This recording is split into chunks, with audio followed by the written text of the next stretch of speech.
Listen up, Gotham. This is Batman. Tune into the Bat Fan Addict podcast with Sammy Warm Hands. And if you don't, I'll be coming for you. Hey everybody, it's the Dark Knight of Rap, Sammy Warm Hands, and this is the Bat Fan Addict podcast. As always, I'll be joined by my co-hosts, Ben and Evan. But first, I just want to talk about our new Patreon for the show. If you want to support us, I've been paying for this out of pocket for about 2 years now since we started.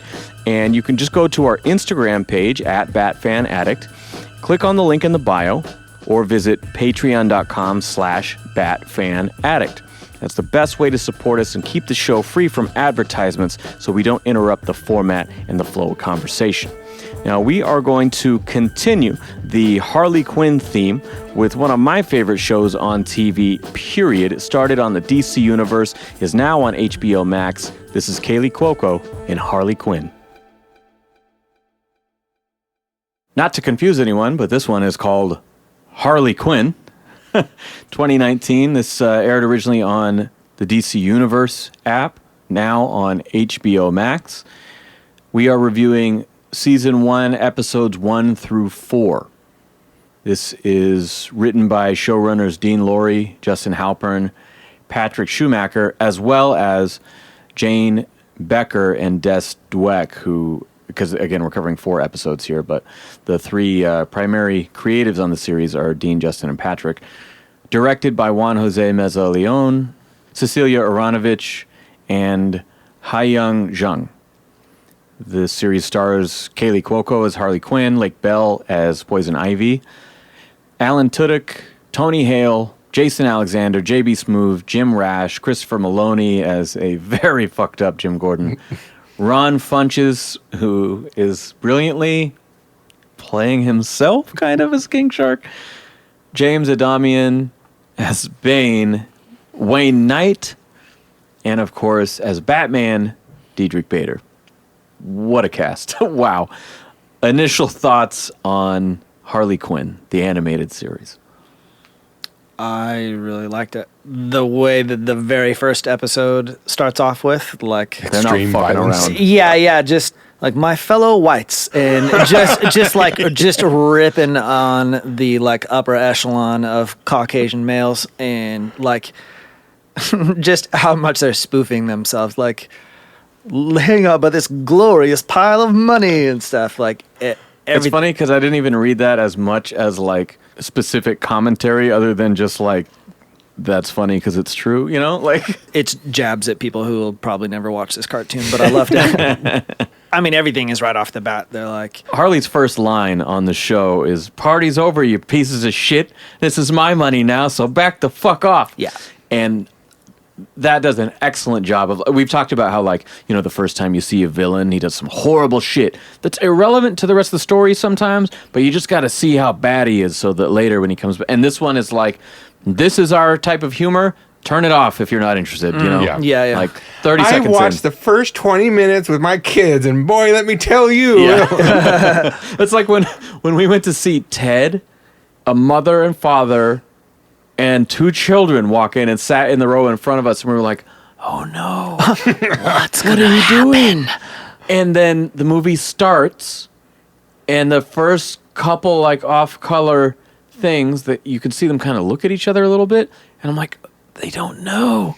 You just saw the teddy bear. And then like the bong comes out, and when Ted starts saying horrible shit, they're like, okay, let's get him out of here. Like, we watched this in slow motion as it occurred, and this show does not allow for any confusion. Yeah, no one would accidentally stumble on it. I don't understand how that scenario plays out. Like, what do you watch television without the volume on, and you just saw like Mark Wahlberg and a teddy bear and decided that you would go to I mean, they got to make the commercials G-rated, so I mean, who knows what they saw. They're like, oh man, I can't wait to see a movie. These kids have been ruining everything, and finally a movie we can all watch together. Date night. Yeah. Family night. Ben, initial reaction there? The dialogue was part of it, but for me, the thing that really like set it off was just that like she hits in the leg with the hammer, and just like, Yeah, the first person to speak to her, really, to disagree, gets his leg just shattered. Yeah, and it kicks off a trend of multiple extreme leg traumas that she like. That's always her first go-to is to break someone's knee or shatter their shin or Well, something. she does like that in Birds of Prey too, in the evidence room scene where, this guy she like whacks him, breaks his arm or something into the window of a car, so he's kind of stuck, and then she kneecaps him while he's already debilitated, just like taking no chances with you fuckers. This is maybe not a Harley that it's going to get like a great heartwarming redemption saga, but maybe in this universe, You'd be surprised. Yeah. You'd be surprised. They do squeeze a little bit of heart in there as it goes. I love all this, like, they just present stuff like right off the bat, and the conflict with Joker and Harley is clear in like the first 2 minutes. And, here we're talking about just exploring like different territories for characters. Like, it's hard to even picture these like characters in an everyday. Everything that we see from them is like wild and fantastic. They're on a heist. Yeah, They're crazy doing capers something- and huge adventures, but it's like this little peek into their like daily life almost. So this is them bickering as like an old married couple or something. And like the weird nagging conflicts that grow within people, when you haven't talked about stuff or something, and Joker doesn't see that he's overstepping and taking the limelight and doesn't understand why she would care at all, and she just wants a piece of the pie and to be equals or something at least. And so let me introduce here what's actually happening. We'll set the scene. So there's all these rich guys on a yacht with a pyramid of cash, just like 7 feet tall or something like that. And she runs in to rob them. And like Ben said, just viciously hammers this dude. There's, blood and screaming to the point where it's over her dialogue and she has to stop talking and wait for him to finish screaming. Then the host rips off his own face and it's the Joker. And then he gasses everyone and like totally steals her thunder. So that's the setup for this bicker. It's like, you're always fucking stepping on my toes, and they are just slaughtering people with machine guns and a flamethrower and murdering everyone in sight while having like a sort of sincere argument. And this is the plot of the entire first season. And the fact that they set it up so well and make it so fucking funny, I was instantly hooked when I first saw this. I was like, oh, this is for me. This is great. Like, I can't wait for more. And the fact that we've had to wait so long for season 3, I'm like, please. The whole thing reminds me a lot of Venture Brothers. Yeah. Both the style of the animation, also the speed of the animation, the speed at which the speed that things happen. It's a Speed at which these there we scenes go. occur. It's a simple way.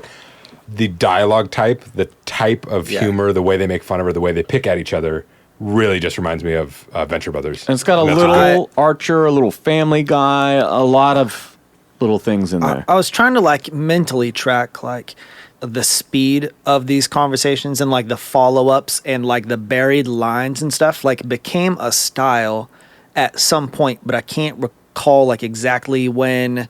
In other things, you'd have people like present punchline, give appropriate timing, but it's just a style in animated stuff. In this, there's Seems like a almost lot. no reactions. There's just more Boom, jokes, bam, boom. more Yeah. jokes, Or- and more hits. For sure, and You know. a lot of this is like speed of delivery requires a lot of listening because Yeah, you can't be you're- spacing out for Yeah, if I space out or check my phone while I watch this Rewind. show, I constantly have to rewind it. Yeah. Like, lines are just instantly swallowed, and I'm thinking of the bar mitzvah, and Bane like says something and somebody cuts him down and Bane's like, oh, and and then it just moves on, like, we're not dwelling here. There's no but- laugh track. There's no pause for a beat. It's like, no, you're getting an extra joke for every laugh that we cut, essentially.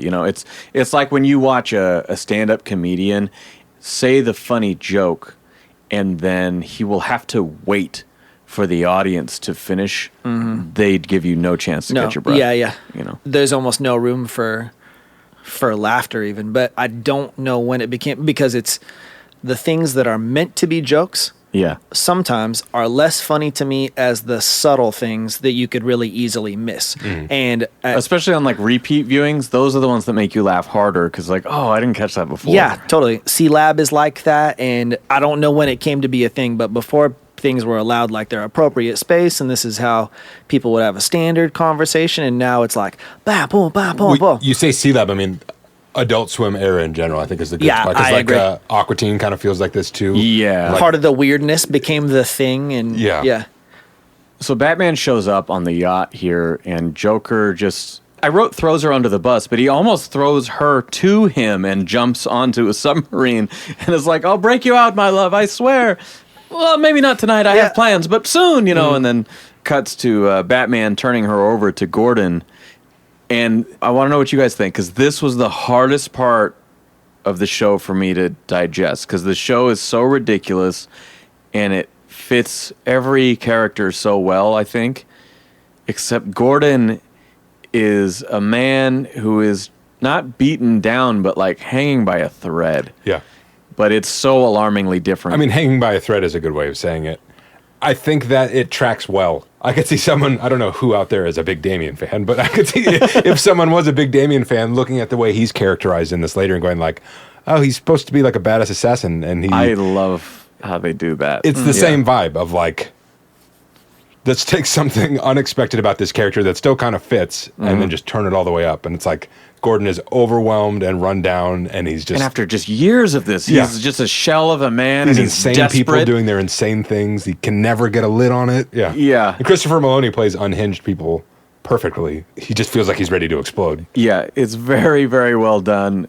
But it was like, at first, just the biggest... Because Harley's nuts. Joker's nuts. They're super violent. Batman's kind of Batman. Putting the R-rated twist on it totally works. Yeah, Batman is more or less himself. I think what's funny is that everything else makes Batman look like sillier. It's like an odd mirror for Batman, even if he is just being himself. She's like, hey, fucks bats, and he's like, no. Like all of a sudden, he just now instead of like the same no. Now seems like defensive or something. Like now you seem vulnerable for some reason. 40 years of comics and movies being like, you're just as fucked up as everyone else. This show does a better job of showing that. No. This man lives in chaos. Yeah. I think Gordon is hilarious. Yeah. Like nothing about it, just like unexpected and totally fine with it. I would love to bring us back to the show and see where there's a part of season 2 that's particularly interesting for Gordon that I would really like to show you guys. I saw an interview with the creators just as I was researching this episode. They talked about Gordon.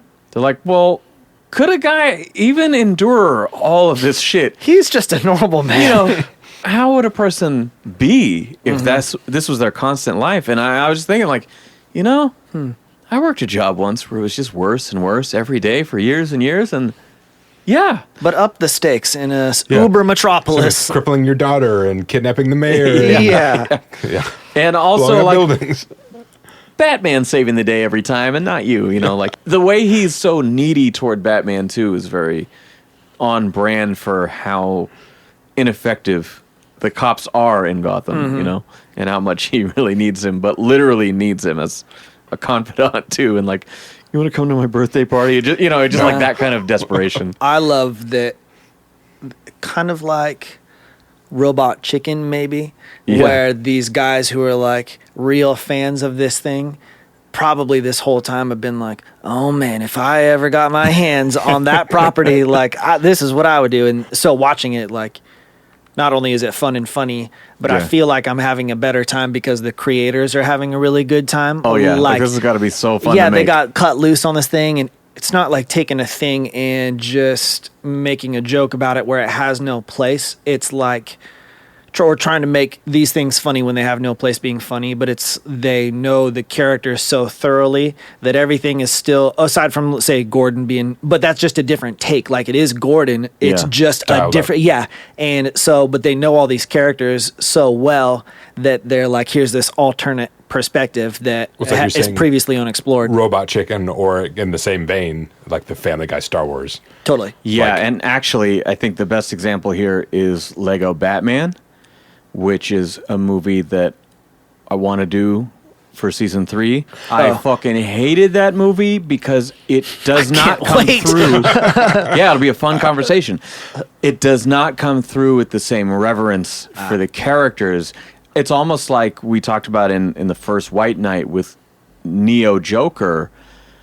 It's like they're kind of making her sympathetic and championing her a little bit, but every other character is so derisive and shits on her and makes fun of her. I'm like, okay, so you hate her though. And that's how I felt with Lego Batman, is that like you're taking these crazy exaggerations like we're seeing on this show, but just to make fun of them, sort of. Mm-hmm. And this one feels so much more just like, oh man, it'd be super fun. Mm-hmm. She does this thing. Well, how about that? Just like they're just sitting there throwing all this shit at the wall and seeing what sticks. Like, how far can we take it? What's the craziest fucking Harley shit we can come up with? And that just, it reads way different to me. Well, the rules of the universe are still kind of the same. Yeah. Batman is still trying to stop these criminals doing criminal stuff. And despite what she's saying about him, he's fairly grounded by comparison to everyone else. Yeah. It's not the, I know this is dumb. I know this thing exactly. is stupid. That's the vibe of like these fucking stupid comic books, like you had said before. I only watch sad dramas about cancer patients. All right, so 6 months later, Harley is in prison, still waiting for Joker every day. And Ivy is trying to be her voice of reason and tell her the truth about, like, this dude doesn't fucking care about you. He's not coming. She goes, Calendar Man, how long has she been waiting? And he's like, 6 months to blah, blah, blah. And his wife, they're sitting in the visitation area of the prison. She's like, oh, so you remember Porn Clown's incarceration date, but not your own son's birthday? Which is a brilliant gag for Calendar Man forgetting his own son's birthday, or like his anniversary or something. Yeah. From, the person who, don't take the line too far. Like, yes. stop it where it presently is. This does the opposite, but it does it really good. Where I don't think I've run into a scenario where I was like, hey, you should have stopped that already. Because my favorite line from that exact same scene is like, kid has a plant gift, and they're like, oh, you fucking idiot, and like slap the thing out, and like, no plants by poison ivy. And then one of the random security guards is like, no wonder your dad doesn't remember your birthday. Yeah. You dumbass. Yeah, it's the quality of the writing. Yeah. Like they're very funny. Like, ripping on kids in vulnerable moments is hilarious. And being like sort of funny and doing it over and over doesn't work. You have to be really funny. Yeah, they're very sharp, and I think it's a testament to the 3 showrunners all co-writing this first episode as like, we're going to come out swinging, like there was just no room for filler in this at all. Quickly, we cut to 6 months after that. Riddler shit out an orange seed, they said, and Poison Ivy is fucking just ripping apart the prison with her vines. Why would you have to crap out the orange seed if it already existed in the orange? And if you had the orange to eat, you could have used the seeds before you pooped to make out. the joke. Okay. All right. I was like this. I mean, I was thinking because like a tree or a plant, I've never seen her just make like fucking angry peaches or something. To eat the seed for that to work. You could just take the seed out of the orange. Oh yeah. The seeds already exist. You don't have to poop it out. This is one of those ones that does not give you any time to think about these questions. It just keeps moving. So Harley wakes up at Ivy's apartment, and she had basically just broken her out against her will. Like, bitch, you need to stop waiting for this guy. Like, we need to make a change. We meet Frank the Plant, Audrey played by too. JB Smoove. Yeah, it's a feed me. Yeah, feed me, Seymour. We get a number of cast members from the Curb Your Enthusiasm team, and JB is one of the best. She's like, what happened to that neighbor kid that's supposed to water my plants? And he like vomits up his skeleton, and she's like, oh, that's great. Like, now his parents are going to come blah, blah, and barfs up their skeletons as well. Like, yeah. Chances are slim. Ivy reminds Harley that she's a brilliant psychiatrist and kind of shows her this old picture of herself, as Harleen in the doctor's coat. And she has this great hallucination where the picture is talking to her, and Ivy kind of like puts her face in between them like, the picture is talking to you, right? Yeah. Like, okay, I'll see myself out. Okay, well. She has her old self diagnose her current self. It's like, oh yeah, classic abusive codependency. You just got to show her there's no future with him, and she needs to end it and find her own identity, blah, blah, blah. And we're literally spelling out the whole plot of the first season. But again, in a very entertaining way. It's like Tarantino has said, the best way to deliver exposition like in a conversation that's so entertaining that the audience doesn't realize they're just being fed exposition, you know? And I thought that was good because it's acknowledging, okay, yeah, this is the Harley we know with the same origin, and she's super smart, but again, she has this giant blind spot, and so even subconsciously she knows how fucked up this is. Mm-hmm. And there's a lot of Harley stories of her coming into her own, breaking that codependency, figuring it out, and this is one of my favorite ones, honestly. It's doing what we've seen, but in just the most entertaining way possible. Yeah, it's just a really fun way to do it. Yeah. I don't think we get this kind of humor in the mainstream comics. Yeah. That's not a parody made by someone else in a more, like, critical way of, like, this thing is stupid. Yeah. Yeah, she should fucking Batman get out and of Robin here. are gay. They sleep with each other. Get it? Yeah. Or like, why would she be with the Joker, you know? And this does a really great job of, like, right after this, she storms in on the Joker's lair and gets in his face and, I'm going to fucking leave you. He just immediately goes reverse psychology of like, oh, thank God, like, I couldn't wait to get rid of you and blah, blah, blah. And then just like, what the fuck, you know, and then immediately comes back and right all over each other again. And it's just like, we're going to need some privacy. It's going to get real gross real fast. I love that, like, the clarity in which Ivy sees.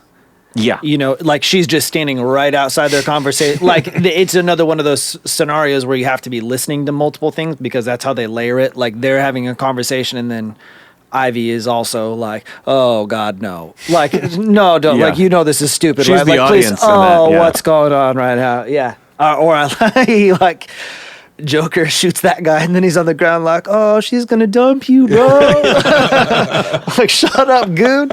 Actually, what you just said about Ivy's role, I love her in this. we just discussed the brief Ivy cameo in White Knight Harley, and she's used in the same exact purpose there, but only just for one scene, where in this, it's like, this bitch will not listen to me. You know, like she's the constant voice of reason in trying to gradually unlock her fucking brain from this prison. The more things I see like this, I can't remember when I said this in the past, but I remember having an episode where I was like, you know, aside from murdering all these people, they don't really seem like a bad guy. That's how I feel about Ivy now, is like, if they were just left alone, and if she didn't have some whole like save the planet at the expense of humans agenda, she's awesome. And then in this, she seems like she's calm and caring.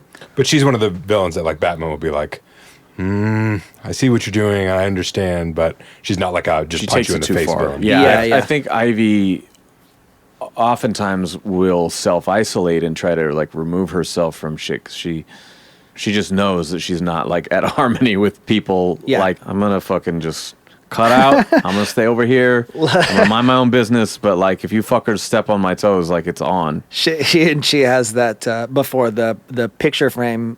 She's like, you helped me. She's like, I can hang out with people now without throwing up. Like, big steps. So after this, Riddler is on TV or making headlines or whatever that he has some riddle that's so funny it's going to make people's heads explode, literally. And Joker is super jealous, and this is one of my favorite jokes of the whole season. He's like, the Riddler, his whole shtick is being the world's most indirect asshole. Now that is what we just accused other writers of doing, in that they're denigrating a character's history. And the idea of the character. But I fully agree. So it works, because you're not really kicking someone that I have a lot of reverence for. You're kicking someone who I feel like was done really well way back in the day and has become a parody of himself, more or less. And it's just a different perspective on the same thing. The Riddler thinks that what he's doing is awesome and hilarious, and he loves it, and somebody else thinks that it's just off like everyone around him. A waste of time. I'm the Joker. You'll never believe what I did this time. I kidnapped a bunch of people, and I'm going to kill them. Like, yeah, no surprise there, buddy. Yeah, dude. Batman and Harley bust in on Riddler's lair at the same exact time. They're sort of like, what are you fucking... Okay, anyway. And Riddler catches both of them in these giant orbs, and they're each over like a trap door of acid like Batman Forever. Yes. And the influence is so strong. Evan's Oh my very gosh. happy. Yeah. They immediately interrupt him because he's doing the big indirect Riddler speech thing that they were just making fun of. And he's like, and I will dangle you above these acid. It's acid, right? You know, they both just kind of interrupt him repeatedly, and I love it. The gimmick here is not that Batman has to choose between Meridian Chase and Robin, but it's that Joker has to choose between Harley and Batman. And of course, he doesn't want Riddler to get credit for killing him, so he saves Batman. I actually like his. It's very short, and this is a silly series, but I actually like his little flip, and he has like a good. He has a good chuckle, and then even Harley's like, even for you, that's a whole lot of maniacal laughter. You know? Yeah. But it makes me think of like in Lord of the Rings, you have these moments where like Bilbo needs to get rid of the ring, and he's like. No, why shouldn't I keep it? You know, and I mean, you're not seeing this massive conflict unfold, but just in that moment, like his priorities are very obvious, and I just like the way that like here's the truth right here. Like he doesn't really care about you at all, you know, and so he's not really conflicted. It's just and again, it's carrying off of the very last scene of like her photo talking to herself, like, oh yeah, you just need to show her that it's abusive and she needs to leave him and he doesn't actually care and blah blah blah, and then like fucking we get this literal embodiment of that. This is actually the only scene where I had my like, you can do whatever you want with these characters, but you still have to do them right. Batman letting her drop in the acid, I had a moment of just like, that wouldn't happen. That's not real. Well, yeah, for a split second, you're right. But then right after this, she falls in as Batman and Joker kind of run off after each other. And it's fake acid. There's this he knew it was fake. moment of clarity. Yeah, that's what Did I Batman thought. know it was It's margarita like, mix? Yeah, he knows what's going on. Harley has this moment of clarity where it's like, oh, Joker doesn't love me. And she's remembering things differently, like these things he was saying to me, he was saying past me to Batman, like he's in love with Batman, not me. And then Ivy reveals herself as having staged it, like, look, I care about you so much, this is a quote, that I spent my entire Saturday setting up something this fucking stupid. Like, it's like you can't tell someone about the mistakes they're making in their lives until they learn their own mistakes. And so she's like, let me accelerate this process. I just busted you out of prison. I really don't want this to drag on forever. Because we just watched Suicide Squad, I initially thought it when Harley was having the recollecting dancing with the Joker and this proposal and stuff. And the first time it happened, I kind of thought, is this real? And then by the time you get to the end, it's not real. She's been imagining this whole thing. But because we just watched Suicide Squad, because we were talking about this whole gunfight in the flowers and stuff, and my thought was like, I think that she just imagines these things. Like, everything to her is like bubblegum world or something.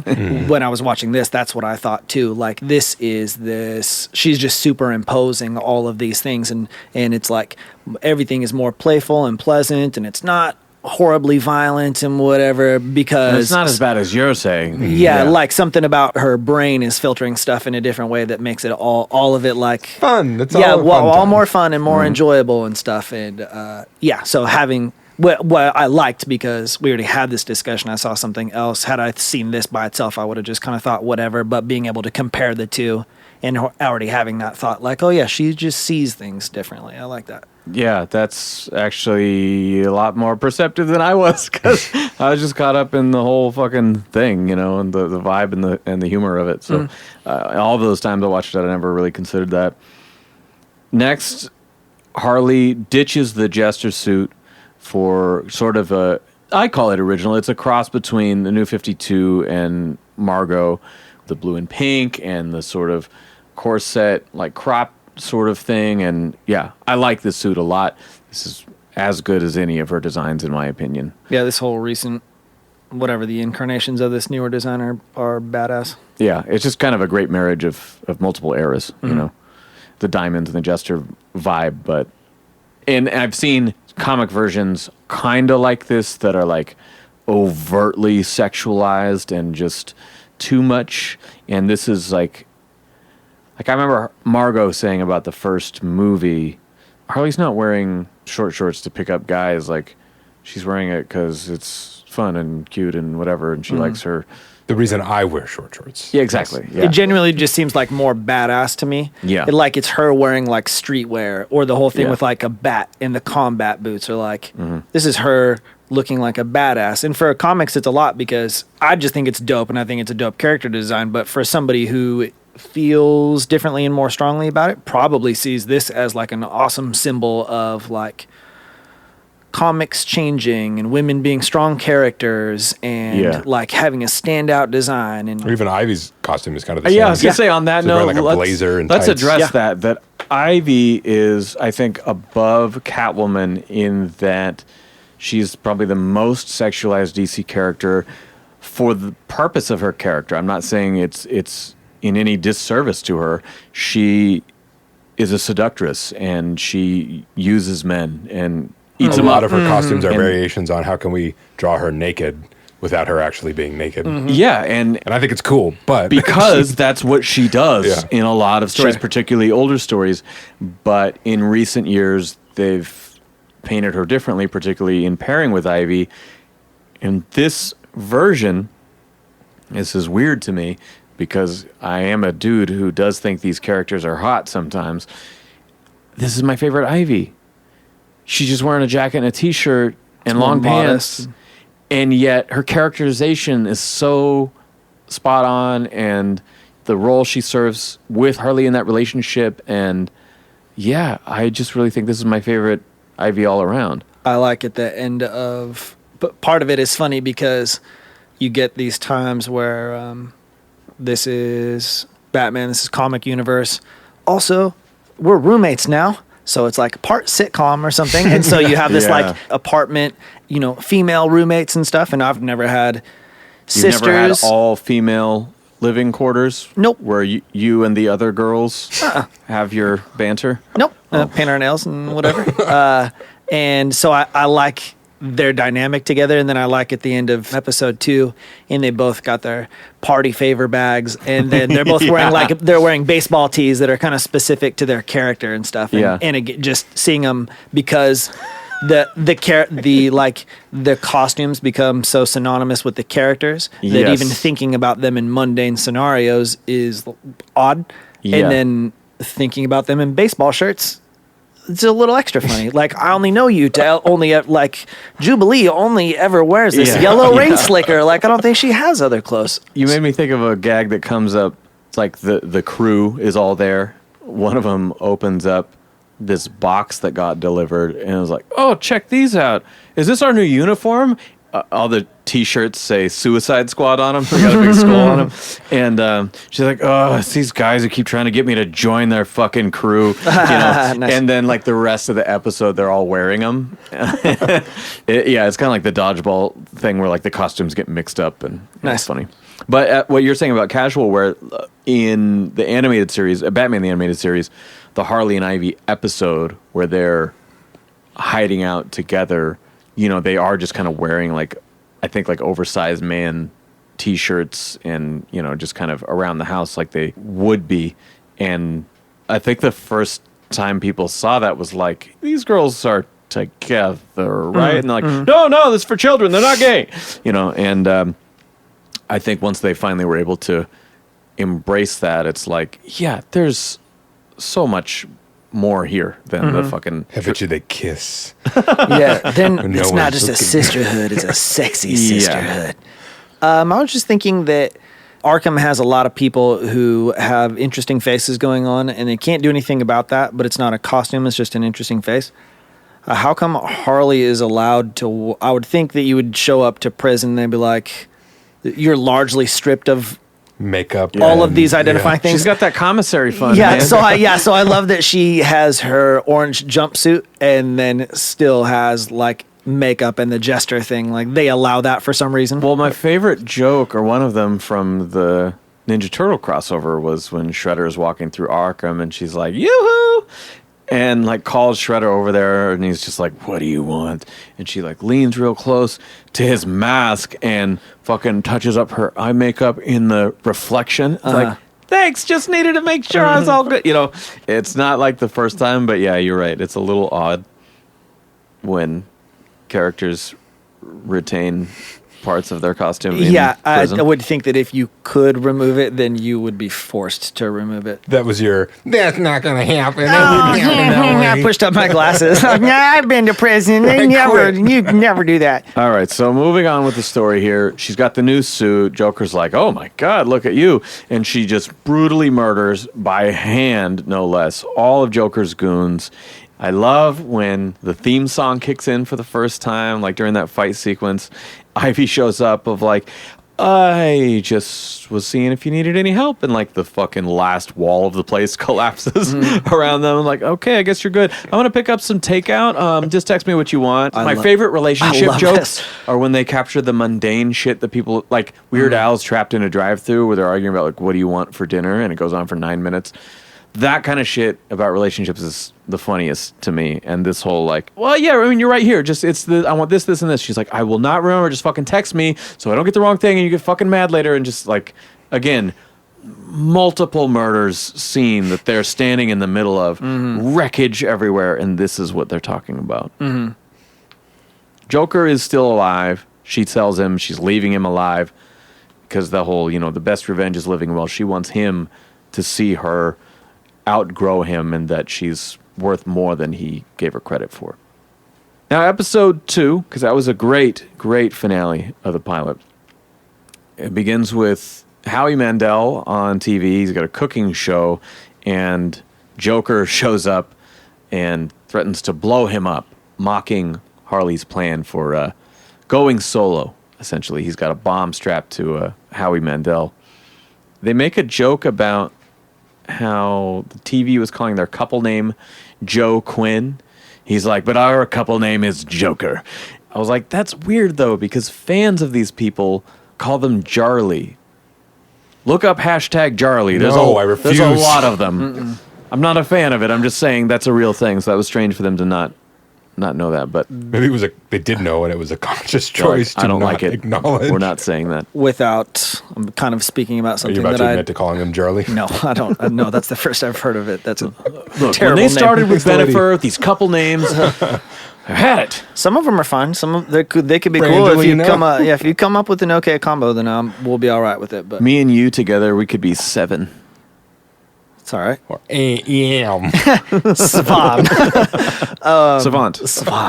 I have heard that Howie Mandel is like germaphobe. Yeah, germaphobe. He's very sanitary. I think that my brother saw him at, I don't remember where, an airport or something one time. And they either like, like Joel went and he was going to like shake his hand or something. And Howie was like, not in a rude way, but just like they bump fist or the elbow thing or something like that. But in this, they say something about like TV's cleanest and something talk show host. Yeah. And they're like, slide it in there. Harley and Ivy crash the Legion of Doom, and it turns out to be a Cobblepot bar mitzvah for his son. And there's a great cutaway joke here as we are introduced to Bane on this series, who is just taking the piss out of Tom Hardy this whole time. And they cut to Bane at trivia night at a bar, and the bartender who's like hosting this game says, I'm sorry, no, the Steelers have won the most games at Gotham Stadium. He goes, I'm going to blow up Gotham Stadium. So funny. Followed by Evan's one that he called out earlier, where as soon as they make fun of him again at the bar mitzvah there in present day, he's like, I'm going to blow up this bar mitzvah. And that becomes a running joke through the whole series. But I love this Bane. Well, and even before that, you have the... they're getting coffee. They're at like the water cooler in the workplace. The Legion of Doom behind the scenes stuff is oh good. my gosh. And like in Bane's like, your idle gossip distracts me from my master plans or something like that. And then Scarecrow's like, he just dismisses it and goes back to like his gossip. Joker walks up and all of a sudden they're like, like oh my God, oh, this is fucking awkward. That's the guy we don't like talking to at the office. I think the thing with Bane is hilarious. Like the visually character that you remember from the past that the live action movie deviated from. But the voice of the live action character, but silly, like big and vulnerable and smart and stupid, and he's so funny. Yeah, I love it. I kind of only want Bane to have that. Yeah, version. he can I have don't a care what side. version or what the tone of the thing is. And that's great because you were the big proponent of he should have the South American accent. Yeah, I know I said it, but like seeing this is like, no, I love that voice. Yeah. Yeah, dude, it's hilarious. In the same way that I was like, yeah, fucking Lego Batman, they just make fun of everything and they do the stupid, they do the parody of the Christian Bale voice and they make fun of the seriousness. And then in this, they do the exact same thing to Bane. And I'm like, I love Tom Hardy and I don't think the hate was warranted. And yet this is the perfect way to address that. I don't think that one even necessarily...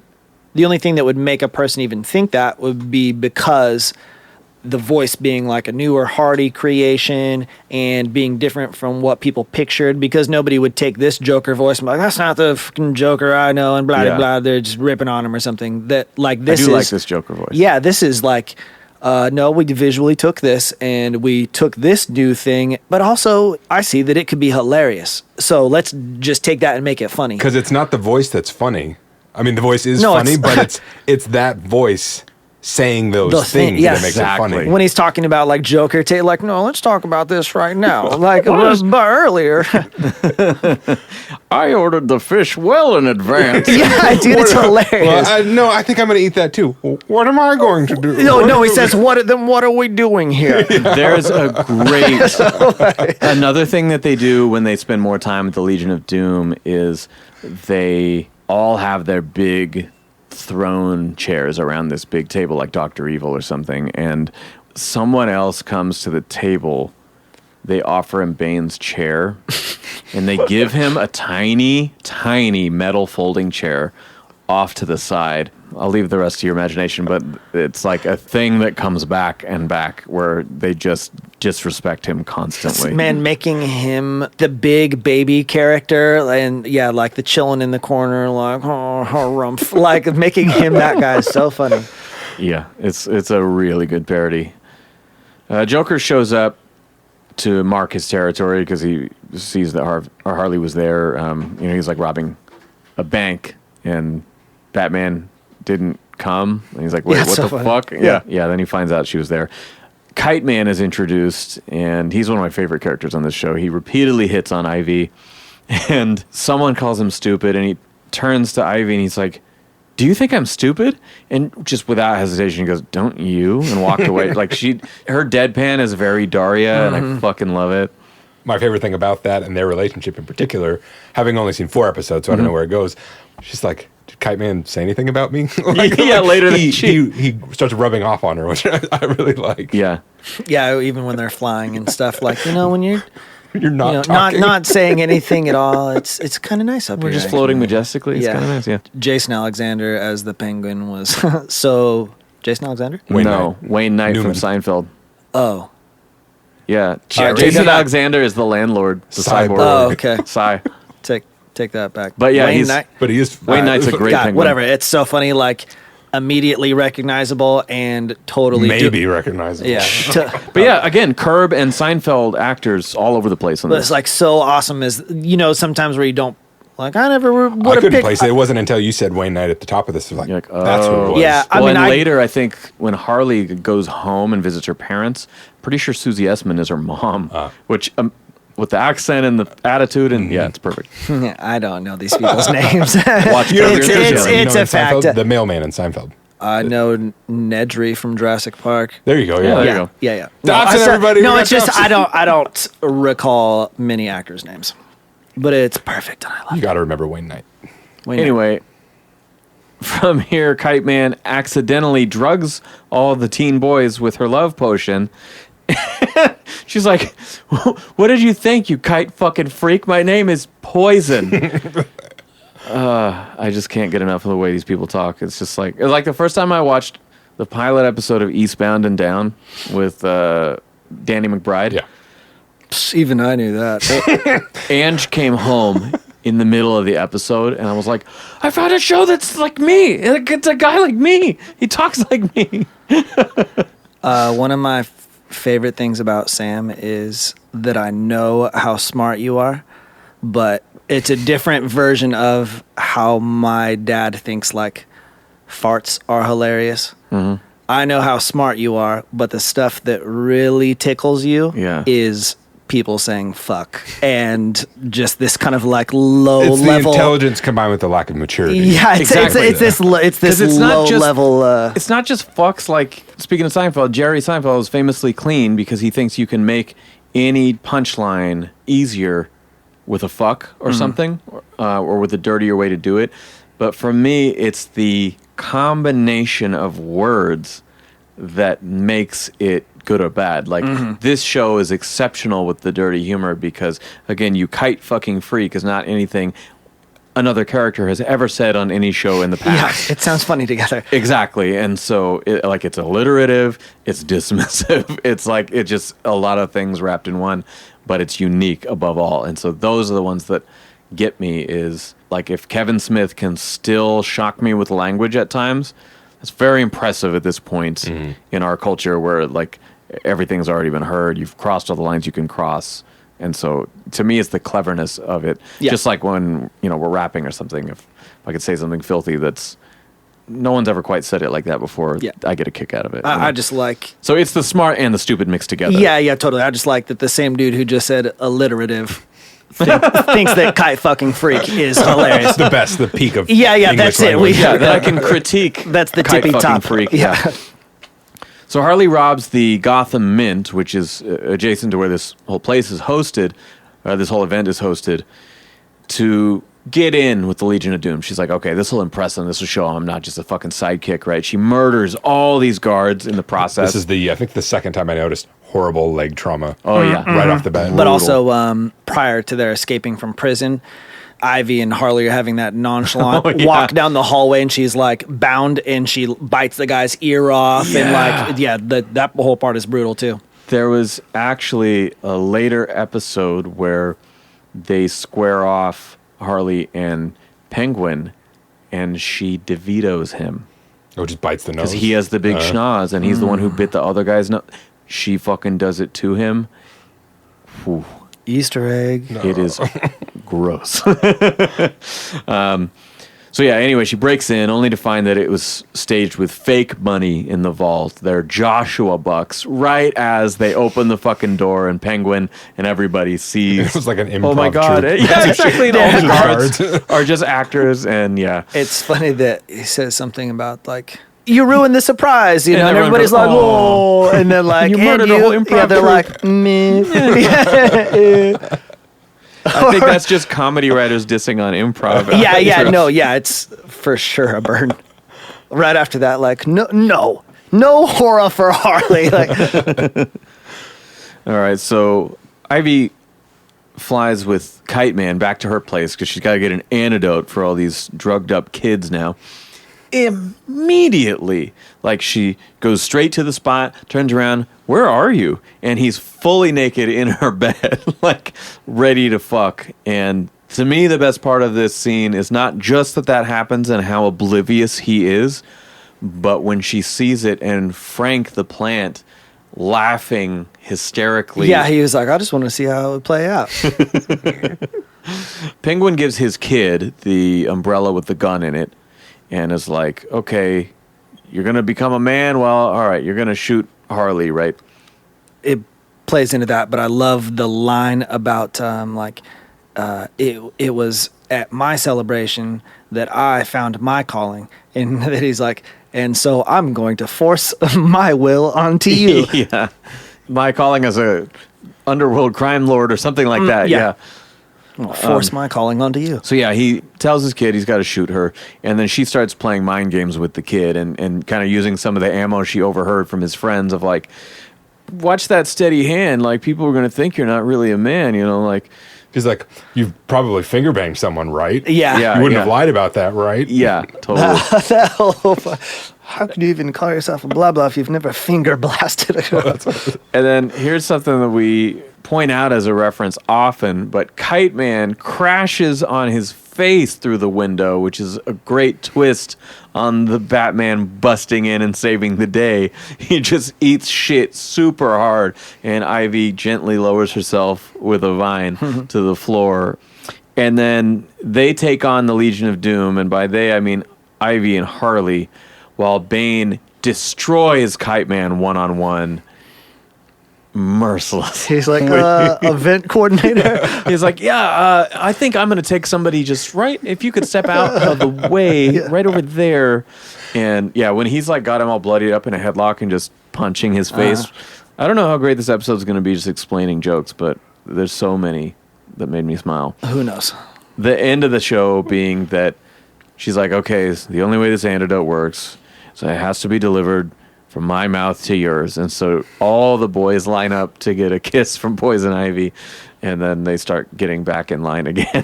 Holding up a branch. Yeah, I like what he says. I'm still like pretty tree, though. I'm still kind of part tree, though. All right, so episode 3 opens on a train. Harley's fighting KG Beast, and she provides what I have no doubt was James Gunn's influence for the whole toe unlock scene in the Suicide Squad. She does that exact same thing here. It's one of those like one person puts a key on this side of the door, another person puts a key on that side of the door, and they're 5 feet apart. And so she contorts her whole body horizontally parallel to the floor, does one with her fingertips and one with her toes. And watching that again after that movie, I was like, oh, yeah, okay. That's got to be it. And then Joker shows up with a whole goon, fucking throws her out the side of the window and takes her haul. There's the joke in that scene when KG Beast is like, oh, you speak Russian, which totally felt like just a Family Guy, that joke from early seasons of Family Guy where he's like, Brian's like, me llamo es Brian. He's like, actually, it's just me llamo Brian, because you're saying I'm called Brian. Oh, you speak English? No. Just that sentence, and this one explaining that sentence. What? And then this is like literally the exact same joke. That's great. Yeah, there's strong Family Guy influence in this show. Afterward, they're back at the apartment, and Harley resolves to hire a crew. Okay, well, Joker gets away with all this shit because he's not just one dude. She's already fucking best friends with like one of the most overpowered characters in the DC universe, but Ivy's not super gung-ho on all of her crazy shit, so it's like, all right, I'm going to hire a crew. And she goes to the Henchman Talent Agency. And this is like the break room at Legion of Doom. This is the kind of shit this show does that's very unexplored territory, you know. They are showing her all the options, and then it's immediately like, oh, you're not with the Joker anymore? Yeah, these men are not available. Oh, when will they be? Never. Close the door. Like, bye. Okay. Shit. I like that, too, because that part seemed like, in the same way that you had the rich dudes in the beginning of episode 1, like this seemed like a dig at like sexism commentary. Well, yeah, and just like industry insider guys and their fakeness and the and like they love you until exactly. Like the salesman and the pitching and like, oh, you're the beautiful, you're the best, blah blah blah. And like as soon as it wasn't going to benefit them, also, you know, they don't want to be attached to you. If you're not attached to this other name, then I don't want anything to do with you anymore. And to me, that seemed like a movie, music industry showbiz. Yeah, like a showbiz dig to me. That's a little bit like Birds of Prey in that once people find out that she's on her own, well, that's when everybody feels safe to come and get their revenge. But I like that this is a different version of that. Is just like, oh, you thought you were well connected, but you have like no social capital anymore. You know, we're introduced to Dr. Psycho, who is giant fight with Wonder Woman in the streets is on TV. Played by Jason Alexander. No, you're okay. You're making a joke. No, okay, this one's way nice. Actually, yeah. So on the other on Batman Ninja, when you were talking about like this Joker, and I was like, he sounds just like Dr. Psycho. So it's Tony Hale from Buster Bluth. Yes, he is caught on camera calling her a cunt. He's like, "Oh, that hurt, you fucking cunt," or something like that. And it's like you're watching this third act of a DC movie with all this crazy action shit in the streets and people filming it on their cell phones. And then it's like when Bruce Wayne in prison walks through the riot in the prison and everyone stops. You know, it's like you could hear a pin drop after he dropped the C word and everyone's like, oh no. And I also think it's funny that They use the word all the time on this show from or directed at him, but they always censor it. For everything else that they let fly, they always censor it. It's funnier. That's why. Well, that was on TV, so I got it. Line a little bit. But yeah, I thought that was interesting. Normally, those things bother me when people like, they'll be on Facebook, and this really bothers the F star K out of me. Or they'll like put a T-shirt that's like, because F hashtag at K your feelings. I'm like, what? You're saying a horrible thing. Just commit to it, you weirdo. Yeah, say it or do not say it. I don't say something understand. else if you don't want to say it. It's weird. But yeah, in this, it's kind of played up for comedy. You're going to HE double hockey sticks. And what I mean to say, you're going to be tortured for all eternity. Yeah. I don't want to say it politely. Yeah. Subtle. They wind up at the same bar as he's kind of drinking off his scandal. Harley runs into him there, and this country bartender does his Tasmanian spin transformation, and it is Clayface. And again, for a tragic, horrible monster to be such a hilarious caricature of like a Shakespearean actor gone wrong, it's just brilliant. This is another one, too, where I feel like, these writers just really knew this person. Like, he's not an actor, he's a thespian. Like, he's not a Hollywood actor, he is a local stage actor. But instead to pick that part of, you have X characteristics, and you can lean into one of them. And this is the one that they pick, Yes. which sets him apart from everybody else. But I mean, it's not like they didn't just make up this characteristic. It's a part of his character. Yeah. And it's part of both Carlo and Hagen's origins. So let's go hard on this, but how can we also make that funny and unique? He's so over the top, and I like that here, just introducing the characters for the first time, we're already getting their kind of banter, as it will be in the future, of Psycho feeling degraded that he's not hanging out with the Legion of Doom, but with these people, and he's like, with this literal piece of shit, and Clayface spins around and turns into Psycho and says, no, now I'm a literal piece of shit. It just, like, sets the stage for all of the great infighting with these insane characters. Harley and Ivy go to a How to Get a Crew seminar from Maxie Zeus. One of the more ridiculous Batman rogues, if you ask me. Yeah, he's on your thing up there. He just needs some like kick-ass writer to write a real Yeah. They do him in a funny way here. Story about him. He actually kind of sounds like the guy who voices Joe on Family Guy. I wonder if he is. Oh, Patrick Warburton. Yeah, exactly. She meets him backstage, and he instantly fucking like sprawls out because he's wearing the like ancient Greek sort of attire, loincloth, and he like sprawls out and shows his fucking cock and balls, and they show you but they blur it, and it gets very like backstage date rapey vibe, and she sees herself out. They do such a good job of just making people douchebags on this show. Mm-hmm. They don't have to do some big serious look how bad this guy is. They can just set up a trap and watch this person walk right into it, sort of,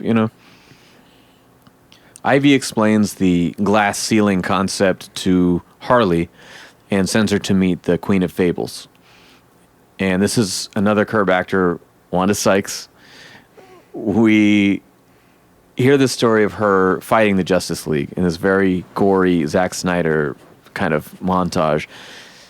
But with all these children's Fable characters that are getting murdered just mercilessly by Wonder Woman and Superman and shit. Superman decapitates one of them and then lasers the head. And she's like, there's no way that happened. And she's like, I may have taken some creative liberties into retelling the story, but you get the point. And basically saying that, like, instead of getting taken to Arkham, she was stuck in this fucking book for eternity, and kind of talking about how, like, nobody wants a female villain to upstage any of the male characters here. And then we get this weird joke of the Gingerbread Man. I loved it. That's one of my favorite jokes. Tell it. They say something like, well, this office is terrible, but sure beats turning tricks out on the street. Yes. And first of all, we just saw the montage of them all getting fucked up. And so this is a nice little gingerbread man on crutches who's Missing an cookie arm, I is think. broken. Yeah. Yeah. And then talks about whoring himself out. Oh, God. Like she's so miffed about being a book. Like, but look at this sad boy. Psycho goes on the talk show again with Tawny and is backpedaling, saying, no one respects women more than this guy.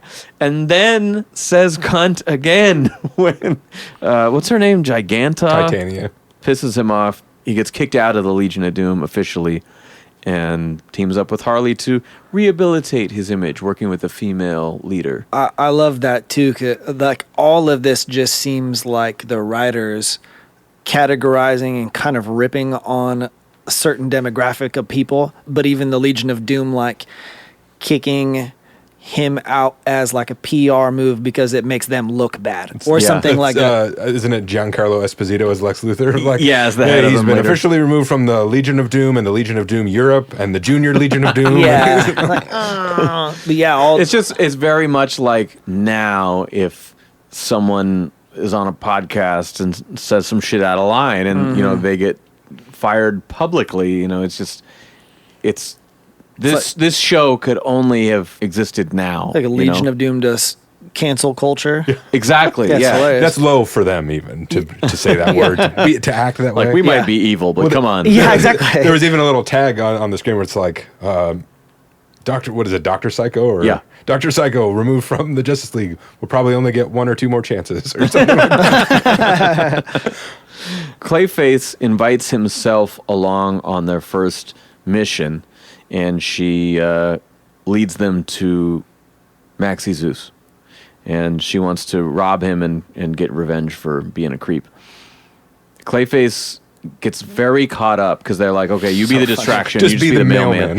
Yeah. And he's so obsessed with the backstory, the motivations of the character and all this, that when he gets to the door, he's like, years ago, you met a young woman in a piano bar and you had a passionate night of love, and 20 years later, here I am, Dad, just fucking. But the funniest thing to me about the way Clayface is portrayed is that he overacts to the extent he breaks character constantly. He doesn't say like I'm an actor. I'm an actor. And Yeah. So even when he's doing a voice and completely altered his appearance, like I'm doing a character in the disguise of someone, Yeah. he just can't help himself. Yeah, it's just like classic overacting. And I can even recall like drama kids from high school being like, oh my God, like you don't have to go this hard on it. And the whole thing about you're disappearing into a role to the point where you're not recognizable anymore. You're just kind of like the vehicle for the thing. Yeah. So for him to not like, this is what he latched onto as an actor, and that's being over the top and vocal inflection and stuff. And so then even when he disguises himself, he can't help but bring that to the table. Like this is like stereotype actor. Well, and what you were saying about drama and theater in high school, I was just saying this the other day. Ange did a Peloton ride that had all these pop punk bands on it, but it was like the emo ride. And I was like, it's so funny to me that people conflate those things. Because to me, there was a hard line of like being a band kid in school and that kind of dork, or being a theater kid. Yeah. It is way different. To everyone else, it looks the same. Those dudes are way more dramatic and over the top. We're not hanging out at their table. To everyone else, you're a weird art kid. I guess. It's like, what are these subdivisions you're putting up here? Psycho is very upset when, again, this is their first job, and Harley does not want his genius intellect or his superpower. She's like, no, you're just the only one small enough to fit in this fucking vent. Zeus catches on to this ruse because like everything he says is like, that's weird, because when I met Felicia or whatever her name, she had blue eyes and his eyes turned to blue. Which is one of my favorite bits in anything we watch, is that the escalation of that scene. It's strange you didn't inherit her humpback. Yeah, by the time you come, it goes away and then it comes back. Like you see where Must it's have just been going. the light. Yeah, like you can tell that he's catching on, and they just go with it, and then it cuts away, and then it comes back, and he just looks like a monster. He looks like that fucking Capullo, like Court of Owls hallucination with the big contorted spine, like a question mark kind of. And So yeah, Zeus catches on and beats up Clayface, which, again, this is the first time they used him in something. You're getting the idea like, okay, he can change form, but he might not be big monster, can smash, destroy everything Clayface. Because I remember watching that going, who beats up Clayface hand to hand? That doesn't happen. Yeah, that's He can do whatever he wants. Work. Yeah. Nah, it wouldn't happen. That was your moment of that. Well, the thing is, this show, the characters that they've chosen, they interact so well together and they're so funny. But realistically, this is almost a more lethal team than the Legion of Doom. Because you have Ivy, Psycho, King Shark, Clayface. Yes. These It's a guys powerful squad. off the Psycho is a charts. Wonder Woman villain, so that's someone who's supposed to go toe to toe with Wonder Woman, who's Yeah. a god. That's the whole gimmick of King Shark too. Is he's like sort of a god or something because he's borderline invulnerable. Yeah, I mean, pretty much all of the people that she teams up with are unstoppable. And so to put a cap on Clayface and use him for a different reason is probably a smart choice. Because if you didn't do that first episode, then the whole time you're going, well, why didn't he just save him? You know? Yeah. So I thought that was cool. Well, they do the same thing with King Shark in the next episode. Yes. Yeah, these are like restricted characters. I don't get the feeling that the whole point is like super battles. Well, yeah, or anything. because right after that, when they come down the stairs and see Clayface getting beat up, and, you know, Psycho just fucking rips him a new asshole, just, you know, destroys him in a second. They leave him out on the steps by his giant statue of himself with his junk on display, just like backstage. And he says on the news, Harley Quinn and her crew are nothing to fuck with. Wu-Tang. Yeah. Harley traded Zeus's gold that they stole for a warhead to finally blackmail the city, which happens off screen. This is just explained because this is, I believe, the third time she mentions wanting to blackmail the city and get a highway named after her.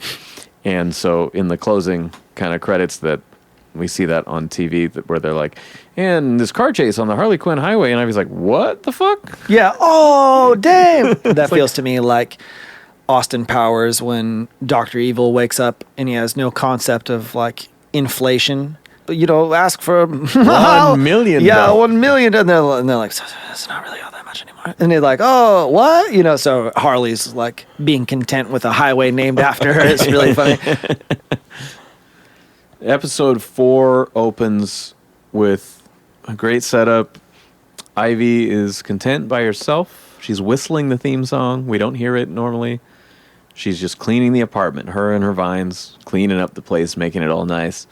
And then the gang shows up, throws their big sack of money and shit everywhere. It's got the fucking blue dye from bank vaults that you can't get out of anything. You know, smashes the glass table. They turn on the TV expecting to see the news covering their big heist, and it's not there, and they're overshadowed, and so Harley smashes what Ivy says is the 9th TV in their house. And again, is the voice of reason. You guys realize you're committing serious felonies, right? You don't want people to know who you are? To which Harley interprets by saying, you're right, I need to find a nemesis, because any villain is only as good as their hero, and vice versa. So if I'm going to get on the headlines, you're right, I got to make some more epic battles here and find a nemesis, and that's the jump off. I like the characterization of both, jumping ahead, just Damian and Superman. I think this is a hilarious Superman. Yes. I love that, like, I'm everybody's sweet potato pie, or like that. Yeah. The cyborg landlord, Psy, shows up. This is Jason Alexander's intro. Followed immediately by King Shark. Again, he walks in the door. I don't know if they break a bat or smash a chair over his head or whatever, and he just doesn't flinches and like, I'm just here to help out with your social media image, you know. He's just a big goofy fuck, even though they paint him really scary when he walks in. And basically it just strikes out on her her nemesis match website, and so she's like, I'm not gonna fucking fight Tommy tomorrow. And so she's like, all right, I'm gonna take this into my own hands. She steals the Batmobile, and I like the way they explain how she actually stole it, because at first you're like, how do you just decide to steal the Batmobile? And like, oh yeah, it's voice activated, check this out. and like edited parts of his speech from random places, like Release the Batmobile to Harley. to the Batcave, where I definitely fuck bats, or no, make love to bats. Because in the first, I think it was the first episode, Yeah, when they're he talking pops about up, gardening. and she makes the first joke about like him fucking bats, Mm-hmm. and I don't think it's on this, but at one point she does get dragged to the cave. She's like, "Oh, this must be where you fuck the bats." Just bring it back. So Batman shows up in the rafters, and like Clayface gets pulled up by a grappling hook, and then out of the shadows, it's not Batman, it's Robin.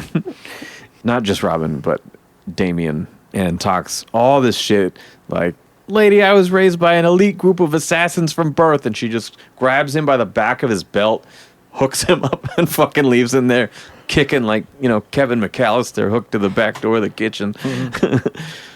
Lois Lane wrote an article about Harley fighting a child and setting back the evil women's movement.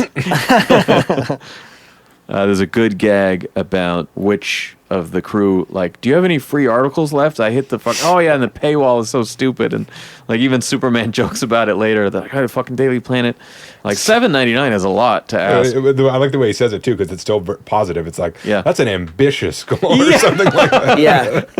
It's a big ask. So they kidnap Lois. Superman, when he busts through the wall, goes, "I gotta remember to keep my mouth closed when I do that." Yeah, like he's gonna break through the wall, and then somebody was like, "Man, wouldn't you get some crap in your mouth?" You should probably say something. Let's add that in. That's probably good. I can just imagine sitting around the writer's room of a comedy like this. Yeah. Just that would be the funnest thing. Just building on each other. I love even seeing behind the scenes stuff about table readings and stuff, and like how enjoyable all of that looks. Yeah. I know that it would be hard work, but having a bad time where the whole point was to be as funny as possible. Yes. Like, I don't know how bad that could be. That seems pretty nice. If anything, shows like this, or like F is for Family, the Bill Burr cartoon on Netflix, I think these are very similar styles of shows. And to me, the less they worry about the story, the better. Mm-hmm. Because both shows are like episodic stories that each season kind of has an arc to it. And I feel like you got to be careful. There's a reason like Family Guy and Simpsons and South Park have been on for fucking ever, because they don't have to do that. Mm-hmm. And it's so much easier to write a 20-minute story. But like all three of those shows, I think, got old or stale because of that. When maybe it's just built into the format, because it's not like, I think like Family Guy would have been great if they went deep into Peter's. Like, that probably wouldn't have worked either, but I want a whole season about the toy factory. Yeah, it's that doesn't last forever either, although they dragged it out because there's always going to be people that tune in. But like, it's hard to write jokes and it's hard to be funny. But if you keep telling the same jokes, it stops being funny, even if they were funny the first time. So 30 years of a show. It's going to grow and change into something else on some level, especially if you're around for generations, the style of humor and things like that. But, I mean, I still like watching The Simpsons, and I still like watching Family Guy and stuff, because you can turn it on at any point. It's like Black Label versus jumping into continuity. You know, you can enjoy it at any time for as long or as little as you want. Get a couple jokes, have a laugh, and then... Exactly. Watch it for fucking dinner one night and then forget about it for 6 months and come back to it. So there's a specific charm about that for a comedy that they challenge themselves doing a show like this. One thing to the benefit of like South Park is that they always do such a good job about staying current, that they always have like a wellspring of material to draw from, because they have all this normal stuff, but their ability to weave current events into storylines makes them, like, as long as you stay sharp and as long as you're like ripping up this subject matter, then you'll always have something to talk about, because there's always crap going on. Yeah, they kind of have the same kind of ammo that late night monologue writers are going to have. It's just there's always something topical, you know, whatever the zeitgeist is at that, you know, moment. Yeah. And I don't mean that you don't tire of... It's like a late night talk show. Yeah, I don't mean that you don't tire of their style or delivery or something, but they don't have to in creative process only, not in terms of the quality. You could eat pizza forever and be happy with it. It'd be good. And pizza's totally awesome. Yeah, but even, I like spending time outside, and nature is my God. is like hang out with Poison Ivy. Yeah, maybe that's why I like it. Nature is like endlessly beautiful, but even in that, once you've seen one tree, you've seen all the trees. Nope. That's how I feel about traveling. I've seen a lot of cities. They all look the same at this point. Concrete. Yeah, but how could...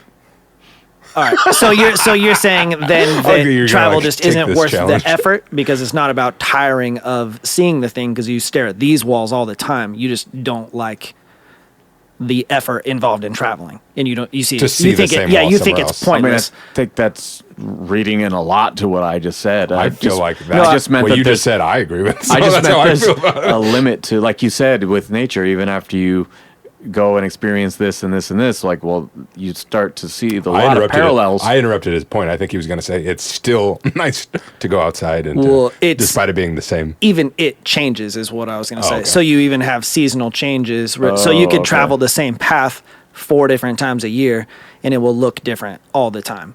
That's it. Yeah, that's way different. Yeah. So I don't want to do anything. So stop. Okay.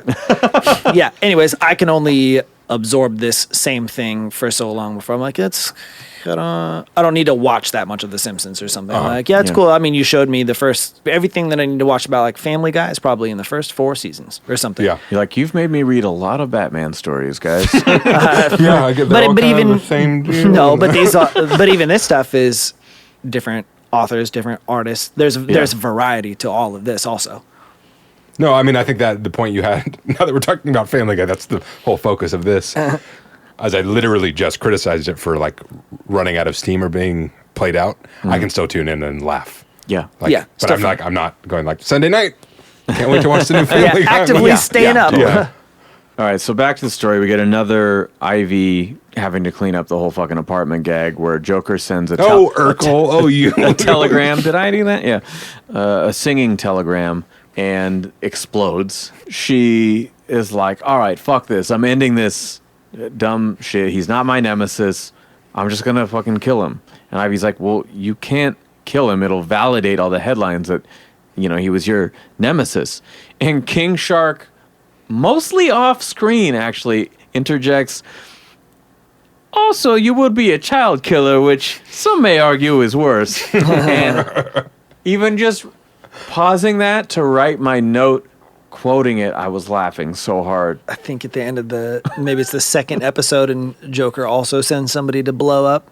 They both kind of conclude like, oh yeah, he's messed up. You really got to get some space from this guy and stuff. You didn't like that, right? Yeah, and Harley's like, no, that was didn't gross. do anything for me. I mean, there is something remotely attractive about a man who sends another man to explode in front of you, but we're totally done. That's true. King Shark has to climb into a giant shark tank because they have this idea that, okay, we're going to hang Robin from above the shark tank, scare the shit out of him so he'll fucking back down from this marketing crusade to fucking team them up. I'm not going to use the word ship because I'm not 12. Clayface's impression of Shark, because he's like, I don't want to do that. I'm a man, and Clayface is transforming into him. Then he's like, now that is offensive on many levels. And decides to just go in anyway. It was earlier in there, but it's like, that's both racist and xenophobic. Xena, the woman with the sword as big as her body? The landlord. And then Tawny, the talk show host, comes out, as well as her audience. And Robin is hanging there all scared. And they stamp a big, not the nemesis, like a fucking Maury Povich. Not the father. Robin's hanging upside down long enough that he gets a nosebleed, and one drop goes into the water. And I mentioned on a past episode, I think when we did the Suicide Squad, I was like, yeah, there's a funny thing on this show when King Shark does get exposed to blood and then genuinely tries to eat him. If you guys want to talk about nature more. I was at the coffee shop today and I was standing outside looking at the trees and I'm like, man, when you stop and you look at trees, I understand it. Amber and I recently hiked a portion of Mount Rainier and I was taken aback by its wonder. Yeah. I don't have anything to add to that. Joker shows up on the show to reclaim his nemesis by kidnapping Robin, giving Batman some real stakes, okay? I'm not fucking around. And it's really just a crazy fucking shit show. Ivy saves Harley. Batman is there fighting the two of them and her vines and all this shit while Joker shows up and grabs the kid. Just the way this show handles the wide cast of characters is so impressive to me because that was a huge set piece. Well, that felt like a nice payoff to maybe in the first episode or maybe it was the Henchman episode where I was like, I don't really want to be in your crew. I kind of already have my thing. It's like plants and gymnastics is yours. That's what you're going to add to it. And then in this fight, it's like plants and gymnastics together to fight Batman. Yes. Actually, we just talked about White Knight earlier today. Last week, you mean? 2 weeks ago. Yeah, exactly. When Jack and Harley are first put face to face in an action sequence, this happens with Ivy and Harley as well, where like they both kind of get knocked down, one on top of each other, and they have a moment. And then like, okay, that didn't happen, And they spend a lot of the show denying that. When they go back to her apartment, because again, Batman runs off trying to save Robin from Joker, they're finally cleaning everything up, getting it nice how she had it in the very first scene again. And Cy shows up, final eviction notice, no pets, you got this fucking shark, And that's where we leave off. I originally was just going to have us do like a couple episodes from this series. And I was trying to think of like what would be the funniest ones, what would be really cool to talk about. And I was like, well, fuck, just the introductions to all these characters set up this world so well. I was like, well, let's just do the first two. And then I was like, well, the first two, we don't even meet the crew yet. And so I figured if we could drag it out just for the first four, that's a pretty good length. It's about the length of like an animated feature. Yeah, I prefer it like this anyway. So like being tossed right into it, and especially the way that they present it to you is you're like, psh, you're right in it. Here's the world. This is our take on it. And also I want to see some of the formation of like at least baby steps towards kind of a story or something. Yeah, so I'm glad that we took on what we did. I forgot there's actually a brief epilogue here right before the credits in the Batcave where Robin is sulking and Batman comes in with like a little sandwich with an R on it in a circle. I made it for you. And he's like, hey, I made this. He goes, you didn't make it, Alfred did. And he's like, I made it. Yeah. I made it. That was a good one. I did forget to say that I really liked the whole part with Lois as like the hostage. Oh yeah, and then later they're watching the Tawny Show on TV. At the sushi restaurant. Yeah. They make a joke about like, oh yeah, still going out for dinner tonight? Yeah, okay, cool. Yeah. Then we see them like watching the whole shit show on TV. Yeah, I just love how like nonchalant and like casual all their stuff is and how confident she is that Clark is like, I'm not worried at all. Like, yeah, we went through worse than this. Yeah, like whatever. And also I just love the way that we've talked about Superman versus Batman and Superman's like endless positivity and stuff. Yeah. But I like that he doesn't look dumb. He seems like he could be like a bleach blonde surfer boy or something. Like he's vapid and careless. He's uninterested. Yeah, he's so carefree and he seems like happy-go-lucky and a little naive and innocent, kind of. I've got this under control. Like, yeah. If I see things getting out of hand, sure, maybe we'll if get more serious. All the faith in his own abilities, like, nah. A lot of confidence. Yeah, exactly. Like, why would you ever be stressed? Like, anything that comes my way, more or less, I can handle this stuff. I see no reason to be concerned or... Definitely not Batman's B and C tier villains. Yeah. He may as well be like Jimmy Buffett or something and randomly throw on a cape and save the day. Like, it'd be like if fucking Aziz Ansari is starting a fight with John Cena. He'd just be like, just get out of here, dude. Yeah. Leave me alone. Fuck around. No Easter eggs. No, I didn't... Okay. Aside from the Little Shop of Horrors plant that may appear somewhere else. The Pyramid of Cash in the beginning, obviously. That's very long Halloween and Dark Knight. She makes a bread pudding for Joker, which he shoots with a gun. Because he's like, raisins? I fucking hate raisins. And she's like, they were chocolate chips. But she's wearing the like red lingerie from mad love, and that whole thing. It's just a nod to their origin story. He also, in one of those scenes when they're arguing and she's trying to break up with him, he's kind of explaining himself. He's like, I'm an agent of chaos, quotes Heath Ledger. The Stabs Batmobile. the man with a pool stick. Yes. Random thing to prove my point. Oh, and a pool cue. That was a weapon in that movie. I'm smart. The Batmobile is very Zack Snyder. The art direction, this is stuff I looked up because Bruce Timm gets a lot of credit for the animated series and designing all those characters. That's why I started looking up the creators. I'm like, who fucking designed these? Because I love the look of the show. And This one specifically? yeah, I was like, I want character sketches from this show. Like, who makes these, I was pausing the credits at the very end, and, like, the art direction is by Bill Ray, who's a veteran comics artist who is actually one of the quote-unquote other tales when we read Batman Ego. Mm-hmm. There's a story that they did together in there. And then the character design itself. So, like, on Batman the Animated Series, Bruce Timm did all the character designs, and I believe it was Eric Radomski did all the painted backgrounds and that whole cityscape stuff and the vibe. And so Bill Ray did the look of the show, but the characters were designed by Shane Glines, who drew the cover to the Gotham Girls book that I also have. So I thought that was cool when I was like, man, who makes this? I love the art. Oh, two people I actually have in my collection, even just a little bit. Yeah, shout out to Shane Glines because I love every one of these characters, the way that they look. I think it's both true to them and really fresh and just kind of fits the fun vibe of the show. One of my favorites is actually the Joker. He looks really classic to me.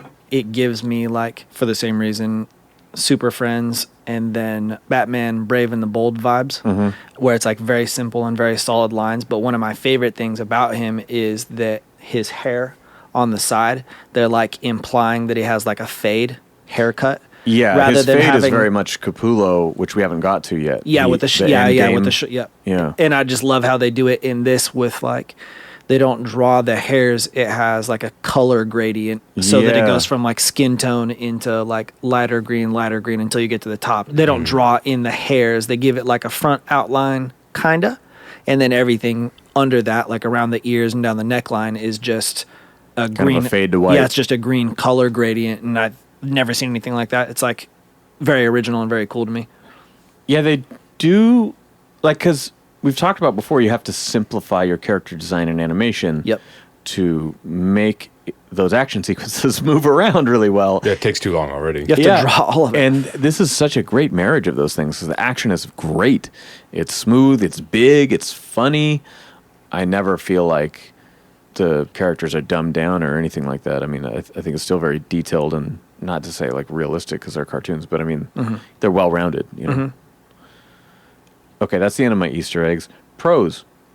The biggest one I want to say, other than the show just being very funny, I like Kaylee Cuoco, the voice she's doing. Because she's fantastic. Yeah. And she's not aping anybody. She's original. Not doing, that works really well. I'm like blown away by, not only are these like sounds that I cannot achieve, but the rapidness in which she can like pitch up and come back down. Like, yeah, it's so crazy to me even just listening to her delivery. And Tara Strong does that a lot, but she goes wild with the peaks and valleys in terms of like her low to high range. Kaylee's just got this fucking sweet spot that's the anger, the vulnerability. I mean, she's a great actor. We know this, but there's something about her feeling the freedom of going off in the vocal booth and not having to fucking be on a stage and do whatever. Like, I don't know. I just really feel the energy in her performances. And it's the first time anyone has done Harley without the accent. All respect to Arlene Sorkin. She paved the way, but everyone has tried to imitate her since. And it's kind of neat that she doesn't. There's a couple, like this Mr. J, and a couple little things she does here Probably and there. Puddin'. Yeah. That are like, that was weird. But there are people like Michael Keaton played a guy in Spotlight who was like, it's weird how he keeps going in and out of his accent. But he's a real dude. And I looked him up. He fucking talks like that. And Michael Keaton talked about how he had to learn which words this guy applies his accent to and which ones he doesn't. You know, and so I just found this a very real world version of the voice. I don't know. For everything else that's crazy and exaggerated, this is the least exaggerated part, and that's what makes it human. Yeah. I just had a really good time. There's been a couple times that we've done stuff where I genuinely feel like, thank you, podcast, for existing so that I came into contact with this stuff. Nice. I just watch so few things that my priority list is totally different. Like, if I'm only going to watch a couple of things, then I got to make them real good or something. You pick the safer bet based on your tastes. Yeah, we're just like, man, it's I've me been... rewatching all the shit on the DC tab on HBO Max. Yeah. I think I'll just do this again. Yeah. Yeah. I'm thankful for ingesting all this stuff, but also there's a couple times where I've just felt like, yes, like we discovered an artist that I ended up really liking or something. But that's how I feel about this. Like, I'll spend enough time away from funny stuff. Yeah. Laughter is very needed in life, I think. It really helps me, and I think First it really... is like, go outside. Now he's like, laugh. Oh my God. Yeah, sorry guys. You're so positive, Yeah. jeez.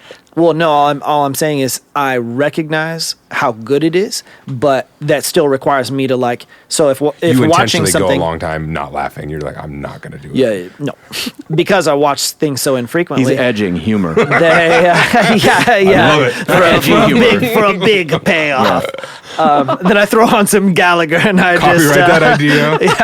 That's just watermelon seed all over the living room. I want to do a stand-up special that's 55 minutes of setup. Yeah. Amazing punchline, yes. Sorry. It's very necessary, and I don't watch funny stuff often enough because, like, nothing really gets me laughing like that. I mean, that's what it's engineered for. You know, it's like it's crafted to make me giggle. Totally okay with that, even if I am being manipulated. Person and you're not on board. There's just I mean, I'm going to jump to my rating. It's like when you're I'm gonna watching a skip movie and you're like, I will not cry at this. No. You stupid hyenas. I don't care if you die.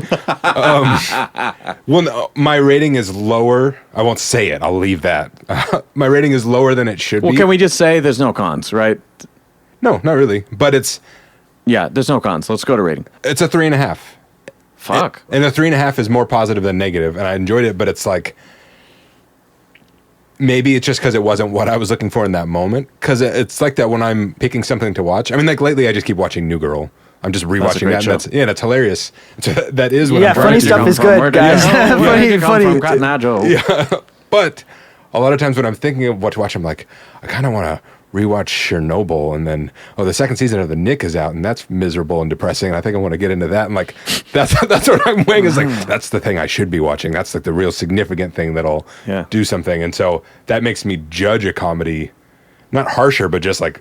You're in the mood for something else. Yeah, and maybe that's why comedies don't win Academy Awards, because they're like, this isn't nearly as needed as a drama about a mentally handicapped person with cancer. That's a hell of a combo, by the way. Jeez. Yeah. Sam, that person. Man, but sorry. There's a reason that you get a lot of great comedic actors crossing over and making brilliant dramatic performances, and yet you don't get a ton of great drama actors going to comedy because it's fucking hard. Yeah, the reason why comedic actors are such great dramatic actors is because they are masters of timing. And they're sad people. They're sad people, but they're masters of timing, and they're masters of, like, the appropriate response to a thing. Where, like, a dramatic actor is just like, I can pretend to be sad. I'm in the scene. Yeah. And they're still feeling good, all but the feelings. as you say, they don't go the other way. And comedic actors are like, I'm desperate for attention and recognition, so I'm going to do the movie about whatever. Yeah. What was it? The cancer... retarded guy? Handicapped kids with cancer, It's a lot, yeah. And they crash. They're in a bus, and it crashes somewhere. And it's about the mother of one of them coming to terms with that. Jesus Christ. My God. Starring Susan Sarandon. Set in the 1800s. Lots of buses in the 1800s. It's a pedal drum bus. It's a covered wagon crash. Yeah. Ev, what's your rating on the show? 4. Okay. I will watch more. Yeah, for sure. Want to watch. I want to talk about it again, though. I feel like this is a great intro. If someone hasn't seen it and hearing us describe 4 episodes, go watch more. Don't listen to us do it again for this show. Yeah, that's an easy 5 for me. This is exactly what I want to see. Can't wait for season 3. I hope this show has a long life. Yeah. Go outside, wiggle your legs, breathe Laugh. some breathe Laugh some wholeheartedly. breathe some fresh air, live, laugh, love. Jesus Christ. Yeah, Jesus Christ. This is Robin. Thanks for checking out the Bat Fan Addict podcast with Sammy Warm Hands. All right, that is our show. Thank you guys so much for listening. I appreciate you sticking through to the end. Again, it's one of my very favorite shows. If you want to support our show, you can go to patreon.com/batfanaddict or simply click the link in our bio. Another way you can support for free, doesn't cost you anything at all, is just help us spread the word. Take a screenshot, post that in a story, and let people know that we're out here. You can also give us, if you've got an iPhone, the 5-star rating and review. Just drop a couple lines of what you like about the show on your podcast app. Now, we will be returning with more Harley Quinn. If you follow me, that's going to be no surprise to you at all, but we are going to go into what is sort of the year one for Harley nowadays, the DC Black Label title, Harleen.